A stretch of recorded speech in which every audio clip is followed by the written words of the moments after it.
Hello and welcome to confidence commerce classes. Myself Vivek Gupta. बच्चों, हम लोग कंडक्ट कर रहे हैं chapter sales of goods act का। एंड इस सेल्स ऑफ गुड्स एक्ट में आज हम पढ़ने जा रहे हैं एक मोस्ट इंपॉर्टेंट टॉपिक जो हमारे एग्जाम में कई बार 20 मार्क्स में ये क्वेश्चन आया है। इस टॉपिक का नाम क्या है? Unpaid seller. अनपेड सेलर, अगर आपका मीडियम हिंदी है तो इसे बोलते हैं आदत विक्रेता। बच्चों, ये जो क्वेश्चन एग्जाम में आता है वो कुछ इस तरीके से आएगा कि who are unpaid seller and discuss the rights of unpaid seller.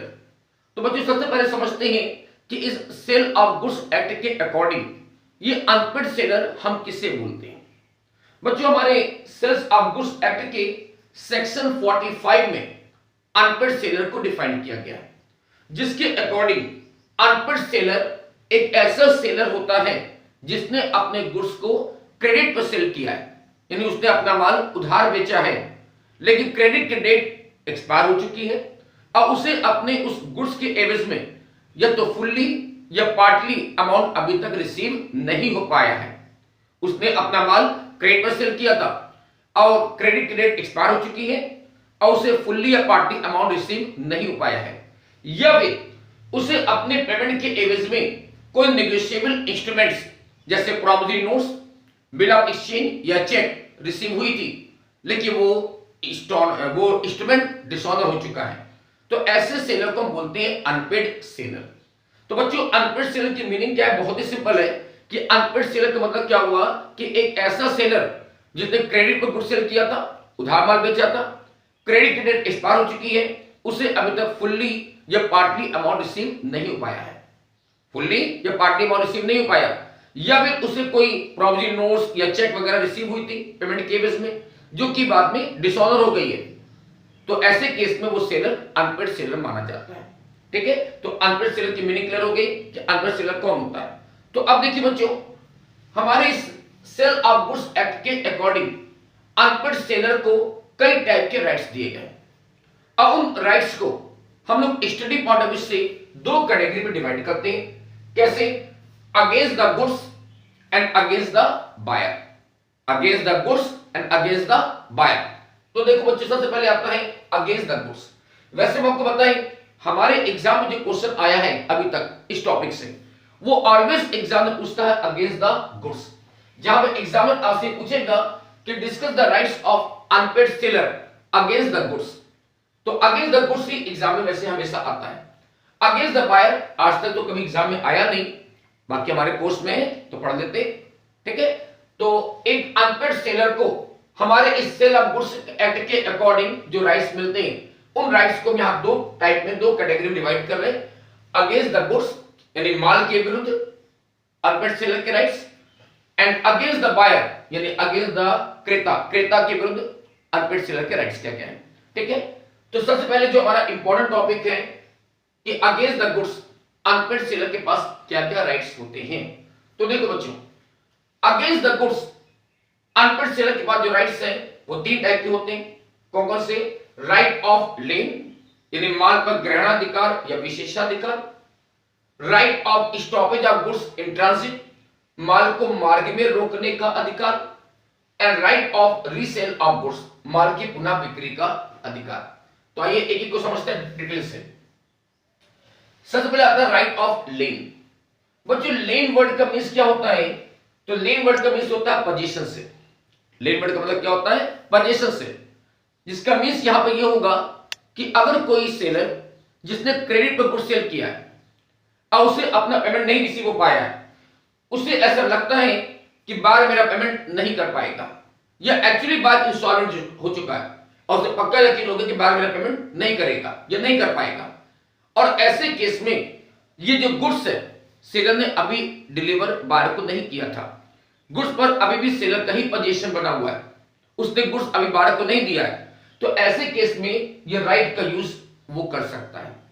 तो राइट ऑफ लेन का मींस क्या होता है कि अगर सेलर ने गुड्स बायर को सेल कर दिया लेकिन अभी तक उसने पोजीशन बायर को नहीं दिया है, पोजीशन गुड्स का अभी भी सेलर के पास है, तो ऐसे केस में अगर उसे लगता है कि बायर उसका पेमेंट नहीं कर पाएगा या नहीं करेगा, तो वो क्या करेगा? इस गुड्स को अपने कब्जे में, अपने पोजीशन में रोक कर रख लेगा और बायर को डिलीवरी देने से मना कर देगा।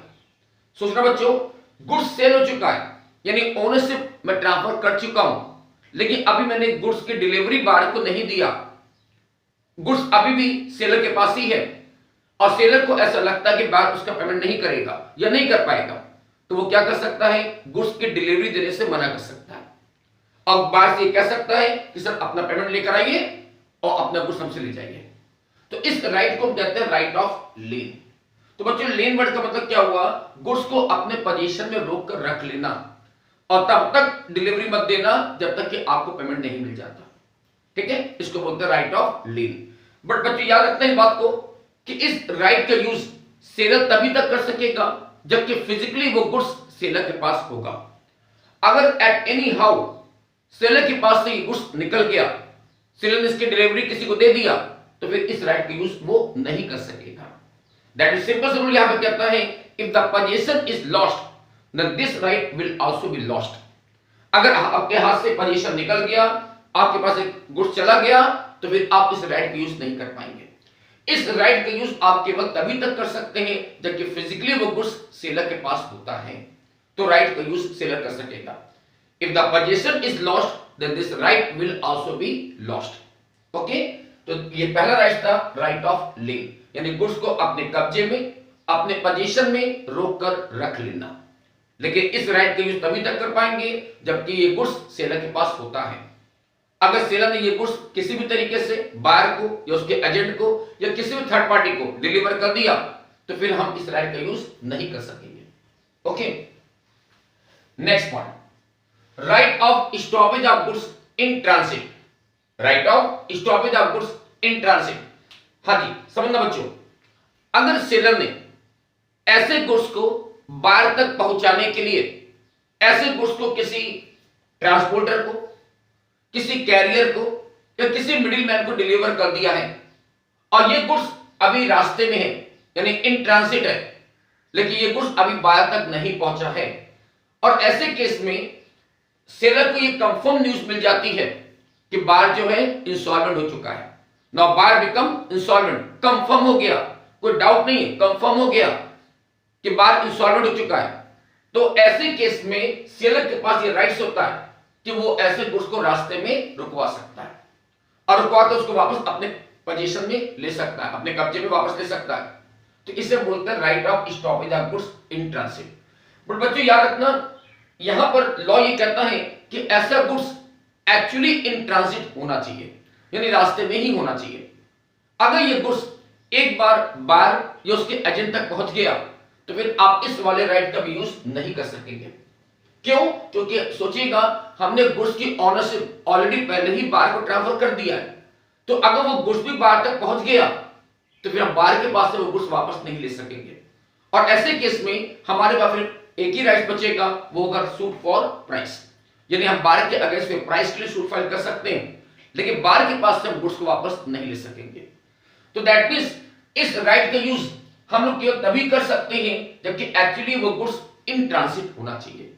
ऐसा गुड्स जो कि ना तो सेलर के पास होना चाहिए ना बायर के पास होगा, बल्कि ऐसा गुड्स किसके पास होगा, किसी मिडिलमैन के पास है, किसी ट्रांसपोर्टर के पास है, किसी ट्रक वाले के पास है, किसी कैरियर के पास है। तो अगर बायर एक्चुअली इंसॉल्वेंट हो चुका है, तो सेलर के पास ये राइट्स होता है कि ऐसे माल को रास्ते में रुकवा ले और रुकवा करके वापस उसको अपने पोजीशन में ले ले। तो इस राइट को बोलते हैं right of stoppage of goods in transit. Okay, अब देखते बच्चों, सम टाइम हमारे एग्जाम में आया कि इन दोनों राइट्स में, rights of lien and rights of stoppage of goods in transit में डिफरेंस क्या होता है। तो देखो बच्चों, इन दोनों राइट में डिफरेंस क्या होता है। तो सबसे पहले डिफरेंस आता है इसके पोजीशन में, पोजीशन ऑफ गुड्स, कि दोनों केस में गुड्स का पोजीशन किसके पास होता है। तो सोचना बच्चों, राइट ऑफ लेन के मामले में सोचिए गुड्स का पोजीशन यानी गुड्स पर जो कब्जा अधिकार है वो किसके पास होता है, फिजिकली वो गुड्स किसके पास होता है, सेलर के पास होता है। राइट ऑफ लेन के मामले में गुड्स फिजिकली किसके पास है, सेलर के पास होता है। जबकि राइट ऑफ स्टॉपेज वाले केस में गुड्स का पोजीशन किसके पास होता है, किसी ट्रांसपोर्टर के पास होता है, किसी मिडिलमैन के पास होता है। यानी ऐसा गुड्स इस टाइम ना तो सेलर के पास है ना बायर के पास है, बल्कि किसके पास है, किसी कैरियर के पास है, किसी ट्रांसपोर्टर के पास है, या सिंपली किसी ट्रक वाले के पास है। तो ये गुड्स का पोजीशन यहां पर मिडिल मैन के पास होता है, ठीक है। दूसरा डिफरेंस क्या आता है कि राइट ऑफ लेन का यूज आप लोग तब भी कर सकते हैं जबकि हमें डाउट है, जबकि मुझे सस्पेक्शन है, सस्पेक्टेड होता है कि सेलर मेरा पेमेंट नहीं कर सकेगा। हमें डाउट है कि सेलर जो मेरा बायर है वो मेरा पेमेंट नहीं कर पाएगा या बायर इंसॉल्वेंट हो जाएगा, तो आप राइट ऑफ लेन का यूज कर सकते हैं। लेकिन राइट ऑफ स्टॉपेज का यूज बच्चों आप केवल तभी कर सकेंगे जबकि वास्तव में एक्चुअली बायर इंसॉल्वेंट हो चुका है, यानी केवल डाउट के बेसिस पर आप राइट ऑफ स्टॉपेज का यूज नहीं कर सकते, जबकि डाउट के बेसिस पर हम राइट ऑफ लेन का यूज कर सकते हैं, ठीक है ना। फिर समझो, अगर बायर इंसॉल्वेंट हो चुका है, एक्चुअली इंसॉल्वेंट हो चुका है, तभी आप राइट ऑफ स्टॉपेज का यूज कर सकते हैं। लेकिन अगर बायर एक्चुअली इंसॉल्वेंट नहीं है तो केवल डाउट के बेसिस पर हम माल को रास्ते में नहीं रुकवा सकते। लेकिन राइट ऑफ लेन का यूज आप दोनों केस में करते हैं, जबकि बायर एक्चुअली इंसॉल्वेंट हो चुका है या फिर हमको डाउट है कि बायर मेरा पेमेंट नहीं करेगा, तो दोनों ही केस में आप राइट ऑफ लेन का यूज कर सकते हैं। ओके, इसी तरह से एक और डिफरेंस भी आता है कि बच्चों राइट ऑफ लेन का यूज उस कंडीशन में नहीं हो पाएगा जबकि ये गुड्स सेलर के पास से चला गया, यानी राइट ऑफ लेन का यूज सेलर तभी तक कर सकेगा जबकि एक्चुअली वो गुड्स उसके पोजीशन में है, उसके कब्जे में, अधिकार में, तभी तक हम इस राइट को यूज कर सकेंगे। मैंने अभी आपसे कहा कि if the position is lost then right of lien will also be lost. तो ये गुड्स ऐसे राइट का यूज आप तभी तक कर सकेंगे जबकि गुड्स सेलर के पास होता है। अगर गुड्स सेलर के पास चला गया तो राइट ऑफ लेन का यूज आप नहीं कर सकेंगे, जबकि राइट ऑफ स्टॉपेज का यूज आप तब तक कर सकते हैं जब तक कि वो गुड्स बायर तक नहीं पहुंच जाता। लेकिन अगर ये गुड्स बायर के हाथ में पहुंच गया या उसके एजेंट के पास पहुंच गया तो फिर आप राइट ऑफ स्टॉपेज का भी यूज नहीं कर सकेंगे, ठीक है। तो ये the difference between the right of lien and right of stoppage of goods का। ओके, अब आते हैं बच्चों number third and last right पर, जो कि है right of resale of goods, माल की पुनः बिक्री करने का अधिकार। देखो बच्चों, अगर कोई अनपेड सेलर जिसने राइट ऑफ लेन या right of stoppage of goods का यूज करते हुए गुड्स को अपने पोजीशन में, अपने कब्जे में ले लिया और ऐसा गुड्स डिस्ट्रॉयबल नेचर का है, बहुत जल्दी खराब होने वाला है, नष्ट होने वाला है, तो ऐसे केस में सेलर के पास ये राइट्स होता है कि वो ऐसे गुड्स को थर्ड पार्टी को रीसेल कर दे। तो सेलर को गुड्स को रीसेल करने का राइट्स होता है अगर ये गुड्स डिस्ट्रॉयबल नेचर का है। बट यहां पर लॉ एक पॉइंट ये भी कहता है कि अगर हमारा गुड्स ड्यूरेबल नेचर का है, यानी अभी तुरंत खराब होने वाला नहीं है, लॉन्ग टाइम चलेगा, तो ऐसे केस में सेलर को रीसेल करने से पहले एक बार बायर को अल्टीमेटम जरूर देना चाहिए। जो ओरिजिनल बायर है उसको एक बार आप अल्टीमेटम जरूर देंगे इस बात के लिए कि हम आपके गुड्स को रीसेल करने वाले हैं, तो सर प्लीज अपना पेमेंट या तो जमा करिए, पेमेंट डिपॉजिट करिए, अपना माल ले जाइए, नहीं तो हम ऐसे गुड्स को थर्ड पार्टी को रीसेल कर देंगे।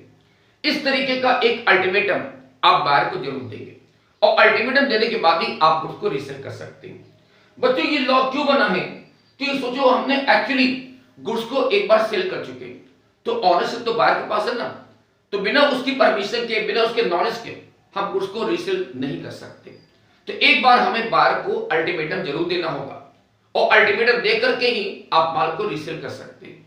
अब यहां पर रूल ये कहता है कि अगर अल्टीमेटम देने के बावजूद बायर पेमेंट नहीं करता या कोई एक्शन नहीं लेता है तो वहां पर अनपेड सेलर के पास ये राइट्स होगा कि ऐसे गुड्स को थर्ड पार्टी को सेल कर दे, थर्ड पार्टी को रीसेल कर दे।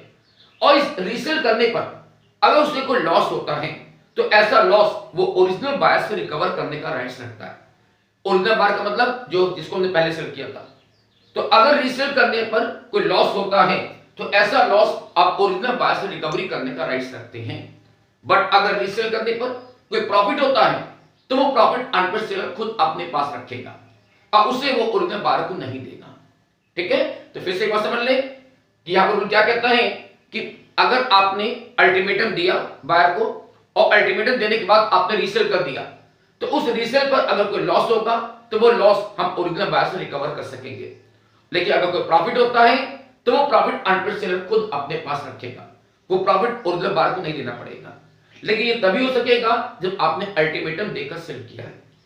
अब यहीं पर लॉ ये भी कहता है कि अगर अनपेड सेलर ने बिना अल्टीमेटम दिए माल को सेल कर दिया, रीसेल कर दिया, तो वहां पर सिचुएशन पलट जाएगी।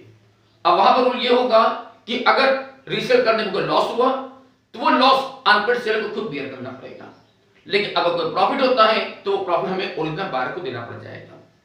इसलिए जरूरी है कि रीसेल करने से पहले आप एक बार बायर को इन्फॉर्म जरूर कर दें, एक बार अल्टीमेटम जरूर कर दें। अल्टीमेटम देने के बाद आप उसको गुड्स को रीसेल कर सकते हो। ओके, तो ये था हमारा right of resale of goods. Okay बच्चों, तो ये थे 3 राइट्स जो कि against the goods unpaid seller को मिलते हैं। ओके, अब आती है this side against the buyer, यानी क्रेता के विरुद्ध अनपेड सेलर के पास क्या क्या राइट्स होते हैं। अब देखो बच्चों, बहुत छोटे छोटे पॉइंट्स है, इसको फटाफट कंप्लीट कर लेंगे। पहला आता है सूट फॉर प्राइस, कि बच्चों अगर ये गुड्स बायर या उसके एजेंट तक पहुंच गया, तो मैंने अभी आपसे कहा है कि आप क्योंकि ओनर से पहले ट्रांसफर कर चुके थे, गुड्स पहले सेल हो चुका है, तो ओनर से ट्रांसफर हो चुका है, तो अगर ये गुड्स बायर या उसके एजेंट तक पहुंच चुका है, तब आप उस केस में उनमें से कोई भी राइट्स यूज नहीं कर सकेंगे। तब उधर का कोई भी राइट यूज नहीं होगा। तब आपके पास एक ही राइट बचेगा, वो होगा सूट फॉर प्राइस, यानी बायर के अगेंस्ट आप प्राइस के लिए सूट फाइल कर सकते हैं। आप कोर्ट में जाइए, आप प्राइस के लिए सूट फाइल करिए, और कोर्ट की तरफ से जितना प्राइस आपको मिल सकेगा आप उसको एक्सेप्ट करेंगे, नहीं तो फिर बाकी पैसा आपको डूब जाएगा। आप बायर के पास से गुड्स को वापस नहीं ले सकेंगे, क्योंकि ओनरशिप ऑलरेडी आप ट्रांसफर कर चुके हैं। ठीक है, तो अगर ये गुड्स बायर तक पहुंच चुका है, तो ऐसे केस में अनपेड सेलर के पास जो राइट्स होता है वो होता है सूट फॉर प्राइस, कि वो प्राइस के लिए सूट फाइल कर सकेगा। ठीक है, नेक्स्ट वन देखिए, suit for damages for non acceptance of goods. बच्चों यहां पर लॉ कहता है कि अगर मान लीजिए सेलर ने कोई गुड्स बायर के बाद डिलीवरी दिया था, अब बायर ने without any reasonable reasons buyer ने गुड्स को एक्सेप्ट करने से रिवोक कर दिया, मना कर दिया। सेलर ने बायर के बाद गुड्स डिलीवरी दिया था, अब बायर ने बिना किसी कारण के without any reasonable reasons buyer ने उस गुड्स को एक्सेप्ट करने से मना कर दिया, रिवोक कर दिया। तो ऐसे केस में सेलर को जो भी लॉस होगा, वो लॉस के लिए वो बायर के अगेंस्ट सूट फाइल कर सकता है।